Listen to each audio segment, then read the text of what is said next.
Assalamualaikum warahmatullahi wabarakatuh. Selamat sore, salam jumpa kembali di Bengkel Channel, bengkelnya informasinya warga Kelurahan Bencongan. Pada sore hari ini kembali kita akan berbincang-bincang tentang Ramadan. Kajian tentang Ramadan, ada apa sebenarnya di dalam bulan suci Ramadan itu? Nah, untuk lebih jelasnya terkait dengan ada apa di bulan suci Ramadan, kali ini kita akan menghadirkan beberapa tamu undangan di bengkel channel kita ini. Yang pertama yaitu Bapak Haji Hasan Basri MM, Ustadz di Kelurahan Bencongan, dan hadir juga sebelah kirinya Bapak Andi.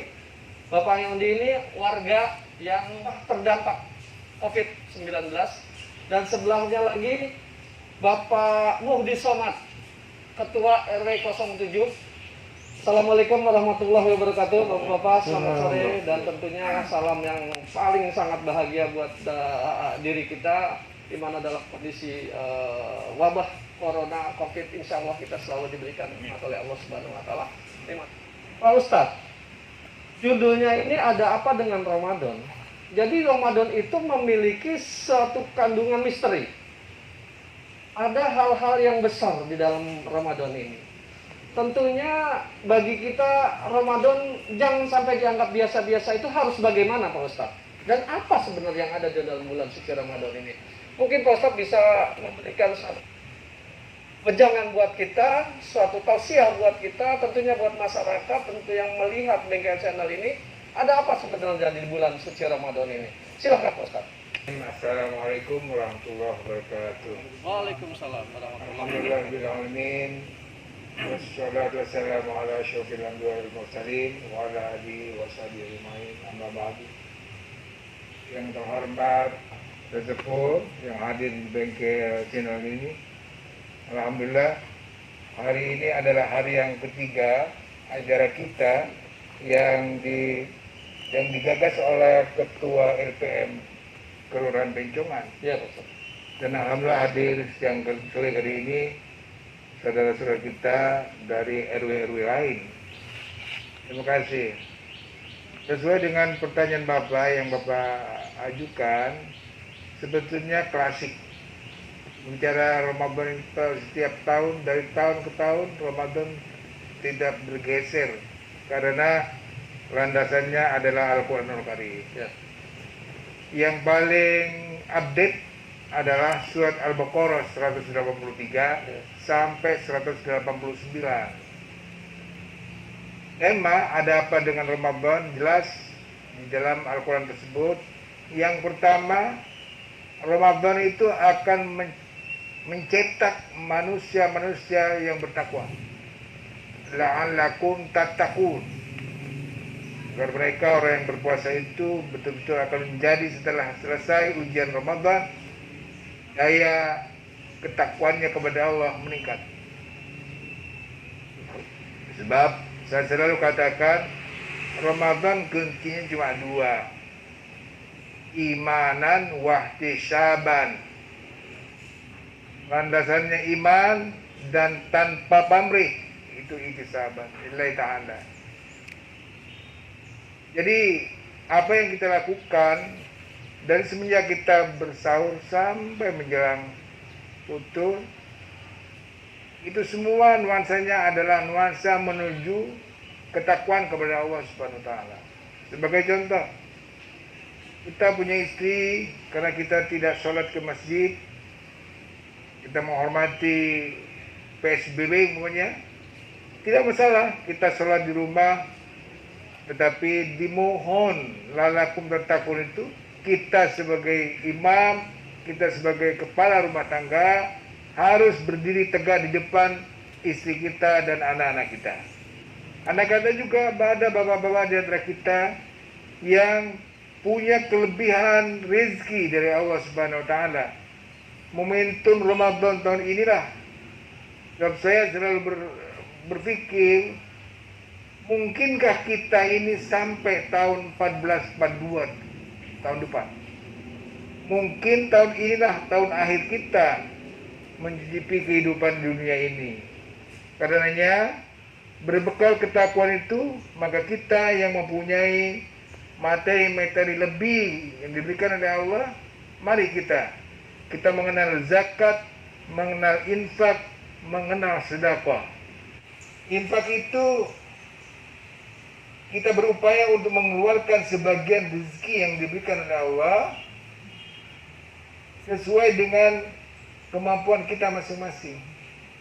Contoh, kita punya uang 10 juta, tidak berzakat, tapi berinfak. Perlu diingat, infak definisinya adalah mengeluarkan sebagian harta dari Allah, tapi berbentuk materi. Itu infak. Sementara sedekah adalah pemberian seorang atau ucapan seorang atau doa seorang yang tidak berupa materi. Nah, Pak Ustadz, Ya, kalau sodakoh nih Pak Ustadz, tentunya kan sodakoh ini berbeda katanya Pak Ustadz. Jadi sodakoh di bulan Ramadan ini hikmahnya besar gitu Pak Ustadz. Itu gimana Pak Ustadz? Katanya ada yang bilang 700 kali atau 100 kali Pak Ustadz? Iya. Di dalam Al-Quran, sedekah itu pun amwal fi sabilillah kama habbatin ambatat sab'a sanabil fi kulli sumbulatin mi'atu habbah wallahu yudha'ifu liman yasha wallahu wasi'un alim. Jadi intinya, andai kata Bapak bersedekah atau berinfak, satu macam materi yang kita berikan kepada orang yang berhak, apalagi zaman corona ini, kita memberikan beras 5 kilo atau Indomie 2 atau Coca-Cola 1, itu satu materi itu akan dibalas 700 kali lipat. 700 kali lipat. Lipat. Sab'a sanabil itu 7 tangkai. Andai kata ada seorang muslim yang menanam gabah, satu gabah kata Allah, Ya. dia tumbuh menjadi 7 tangkai, dan setiap tangkai itu ada 100 biji mana lebih. Jadi 100 kali 7 berarti 700. Dan ini Bapak pernah didalami oleh seorang profesor doktor pertanian, Andi Hakim Nasution, mantan rektor IPB Bogor. Jelas bahwa apa yang kita lakukan di bulan Ramadan itu berlipat-lipat pahala dan ganjarannya di mata Allah Subhanahu wa taala.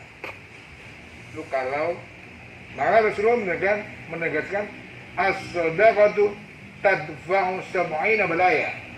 Kata Rasulullah, sedekah yang kita berikan itu akan membendung jika ada mara bahaya 70 macam mara bahaya. Subhanallah. Itu korban yang paling kita dambakan di bulan Ramadan ini. Makanya selalu saya berharap, mari kita berupaya apa yang kita miliki dari Allah ini, tenaga, pikiran, doa, uang, materi, mari kita upayakan untuk berinfak atau bersedekah di bulan yang suci ini. Pak RW ya juga barangkali ada hal-hal yang Mungkin sudah tahu nama saya Pak Somad dari RW 07. Ada pertanyaan nih Pak Ustadz. Yang pertama kaitannya dengan pahala. Kan sekarang ini diberlakukan PSBB ya Pak. Tentu kita sholat di rumah. Memang di atas daripada himbauan dari pemerintah. Nah masalahnya sekarang ini kita kejar pahala sebanyak-banyaknya. Di Ramadan ini mungkin berlipat-lipat. Betul. Pak Ustadz. Nah kalau kita di rumah hanya satu kali mendapat pahala, di masjid mungkin berlipat lagi ya Pak Ustadz. Ya. Nah kaitannya ini bagaimana kita mengantisipasi? Ada rasa hati kecil saya ini, saya mau ke masjid dengan akan mengejar pahala itu yang luar biasa. Itu Pak Ustadz. Ya. Al-Quran memberi jawaban apa ya? Ati Allah wa ati Rasul wa ulil amri minkum. Taatlah kamu kepada Allah, aturan-aturan Allah, taat kepada Rasul, aturan Rasul, taat kepada ulil amr, pemimpin kita. Ada dua tempat, ada dua waktu yang sangat diremehkan oleh umat Islam ketika Ramadan. Satu adalah saat bersahur. Kedua, saat berfutur, berbuka bentar lagi ini. Kenapa Rasulullah? Rasulullah menjawab, ketika kamu menghadapi hidangan di bulan Ramadan untuk bersahur, ribuan malaikat itu menunggu, mengaminkan apa yang kamu doakan, apa yang kamu mintakan kepada Allah, dan Allah pasti mengabulkan. Ini fungsi kepala rumah tangga yang memimpin pergerakan keislaman kecil-kecilan di rumah kita masing-masing. Yang kedua, ketika berbuka, maka kata Rasulullah, hatta bayi pun yang baru lahir sedang tidurnya, tolong diangkat, digendong, dekatkan kepada hidangan-hidangan, karena akan ada pembacaan doa kepada Allah Subhanahu wa taala, dan itu akan ditunggu oleh Allah Subhanahu wa taala. Jadi andai kata kita sukses dua kondisi ini menuju Lailatul Qadar, itu sudah biasa, Bapak. Ya. Cuma ketika kita tidak membiasakan yang dua hal ini, untuk menuju Lailatul Qadar sangat berat. Karena persyaratannya yang jelas selalu identik dengan Lailatul Qadar itu kita beristighfar, bertahlil, membaca Al-Quran, sholat sunnah dan sebagainya di masjid. Rasulullah selalu ke masjid untuk menunggu Lailatul Qadar. Tapi sekali lagi kata Pak pakar tafsir, Lailatul Qadar mungkin turun tidak di masjid, mungkin turun di rumah kita masing-masing. Maka mudah-mudahan menuju kehebatan bulan Ramadan untuk mencapai Lailatul Qadar itu, yang kata Al-Quran itu khairum min alfi syahr, lebih baik daripada 1000 bulan. 1000 bulan itu 85 tahun. Kalau bahasa matematika kita, andai kata ada seorang muslim mendapatkan malam Lailatul Qadar, dia sudah diampuni dosanya selama 85 tahun. Mudah-mudahan kita mendapatkan, atau istri kita, atau anak kita, dan sebagainya. Maka perbanyaklah ingat kepada Allah, beristighfar, mohon ampun kepada Allah di dalam rangka kita mencapai ridha Allah untuk Lailatul Qadar. Itikaf ini di mana dan kaitannya pahala itu bagaimana? Ya. Itu, terima kasih. Ya. Jadi itikaf itu, pengertian itikaf itu berdiam sejenak, Bapak. Berdiam di tempat sejenak. Ketika Rasulullah ditanya, saya bertikaf di masjid Rasulullah. Iya, saya 10 hari ya Rasulullah, dari 11 sampai 29. Tapi sahabat lain bertanya, saya cuma bisa 2 malam ya Rasulullah. Satunya, saya cuma bisa 1 malam Rasulullah. Satunya lagi, saya cuma bisa ya Rasulullah dari habis Isya sampai jam 12 malam. Ada lagi, saya cuma bisa dari jam 12 malam sampai jam 1 ya Rasulullah. Apakah itu itikaf? Ya, kalian sudah beritikaf kepada Allah SWT. Begitu teman. Apa yang kita lakukan di dalam itikaf itu? Ya, mohon ampun kepada Allah, memperbanyak baca Quran, minta kepada Allah apa yang kita mintakan. Mudah-mudahan, saya pasti Allah itu akan selalu la yukhliful mi'ad, tidak pernah bohong dengan janjinya. Insyaallah. Jadi kalau memang Allah memberikan sesuatu kehebatan bagi kita, insya Allah di bulan Syawal nanti ada sesuatu yang lebih dari kita. Begitu Pak Ji. Pak Andi, kalau nggak salah Pak Andi pernah ngomong sama saya, sahur kesiangan katanya. Jadi nggak sahur, itu puasanya gimana? Nah ini gimana Pak Ustadz? Pak Andi pernah bilang sama saya gitu Pak Ustadz. Pak Andi, bersahur itu sunnah hukumnya ya. Sunnah. Ingat sunnah itu dilakukan dapat pahala, tidak dilakukan tidak berdosa. Tapi ada hadis Rasulullah, tasaharu tasihu, bersahurlah kamu, pasti kamu sehat. Cuma yang perlu kita garis bawahi, bersahur menurut Islam itu apa? Berbuka menurut Islam apa? Kalau Rasulullah berbuka dengan 3 biji kurma dan seteguk air zam-zam. Kita diganti dengan air yang manis. Kemudian bersahur juga demikian. Ketika kita memang tidak bersahur, tidak masalah, tetap puasanya akan diterima oleh Allah selama ketika Bapak habis tarawih kan pasti niat. Nah, itu sama wadid pasti niat. Makanya sebaiknya habis sholat tarawih sekalipun di rumah langsung niat Pak Andi, biar kita takut kesiangan atau subuh Bapak sudah mulai berniat kepada Allah Subhanahu wa taala. Ada saya salah satu tanyakan nih Pak Ustaz. Enggak. Jadi di saat kita bulan suci Ramadan, Iya. Isya, kita mau niat puasa. Setelah johor, tiba-tiba kepala sakit. Iya. Itu sangat luar biasa sakitnya dengan tiba-tiba dan dadakan, Pak. Itu harus seperti apa? Apakah kita harus berbuka puasa kah? Apakah kita harus lanjutkan kan? Iya. Puasa kita sampai Iya. sambil menahan Iya. sesakitan itu. Ada dua jawaban Pak Andi. Pertanyaan saya, jawabannya mau lihat Al-Quran atau mau lihat fikih? Kalau Al-Quran tetap berpuasa sekalipun Bapak sakit keras dan wafat, fisabilillah. Fisabilillah Bapak. Fisabilillah. Seperti Bapak berperang di medan perang dan wafat, kata Rasulullah. Tetapi menurut fikih Rasulullah, kalau kamu tidak kuat, uzur namanya. Jadi kamu diperbolehkan. In kana maridan au ala safar, kata Al-Quran, ketika kamu sakit atau dalam perjalanan, boleh kamu tidak berpuasa. Ya, mungkin ada lagi Pak Agus? Sebetulnya Pak. Ya, boleh. Jadi dia lupa, kan kewajiban suami istri kan memberikan kepada istrinya nafkah lahir itu kan sesuatu yang kewajiban. Iya. Nah tapi pada saat bulan Ramadan ini kan yang halal itu bisa jadi haram. Betul. Nah kalau dilakukannya mulai siang habis imsak kan nggak boleh. Boleh, Nah iya, tapi iya. ini kan kita sudah tahu Iya, dilakukannya kan sebelum imsak. Tapi ketiduran Pak Ustaz. Ya bangun-bangun setelah subuh.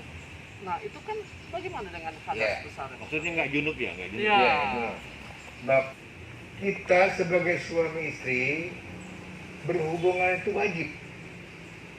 Tetap boleh, dibolehkan, boleh. Karena nafkah kita kepada istri kita, batin lahir sudah harus. Waktunya malam. Yang dibolehkan itu malam. Berbuka sampai menjelang sahur, boleh. Habis itu cepat junub, mandi wajib. Yang tidak boleh, setelah kita bersahur, kemudian kita melakukan hubungan dengan istri, maka kita kena kafarat berpuasa 2 bulan berturut-turut. Kalau kita melakukan hubungan dengan istri di siang hari, maka kita mendapatkan kafarat dari agama, harus menggantikan berpuasa 2 bulan berturut-turut. 2 bulan. Berat kan? Tapi kata Rasulullah, berat ya Rasulullah. Kalau berat, kamu memberi makan 60 anak yatim. Mudah-mudahan materi sederhana ini ada jawaban dari bapak-bapak nanti, bisa bercerita dengan istri-istri kita, anak-anak kita, bahwa inilah aturan-aturan Islam yang perlu kita ketahui. Begitu Pak Agus. Luar biasa sore hari ini 2 kali kita ketemu Pak Haji Ustadz Haji Hasan Basri Al-Kaf. 2 hari juga kita mendapat momen yang luar biasa, pelajaran yang luar biasa buat kita. Nah tentunya hari ini tidak bisa kita stop sampai hari ini. Kita harus punya program lanjutan dengan tema-tema lanjutan lagi dengan Pak Haji Hasan Basri. Tadi yang kita tidak tahu bagaimana apa artinya puasa Ramadan, kita sudah jelas diberitahu. Kita tidak tahu bagaimana jika kita tidak berpuasa, juga sudah jelas diberitahu. Bagaimana kalau kita kesiangan setelah melakukan sesuatu, juga kasih tahu. Nah ini materi-materi ini sebetulnya sederhana, tapi alangkah baiknya kalau kita yang tidak tahu jadi tahu kayak begini, sesuatu banget. Baik, terima kasih sore hari ini yang penuh dengan hikmat. Terima kasih kepada tamu-tamu saya, Pak Ustadz Haji Hasan Basri Al-Kaf, Pak Adi, Pak RW 07, Pak Muhdi Somad. Demikian sore hari ini. Saya akhiri. Wassalamualaikum warahmatullahi wabarakatuh.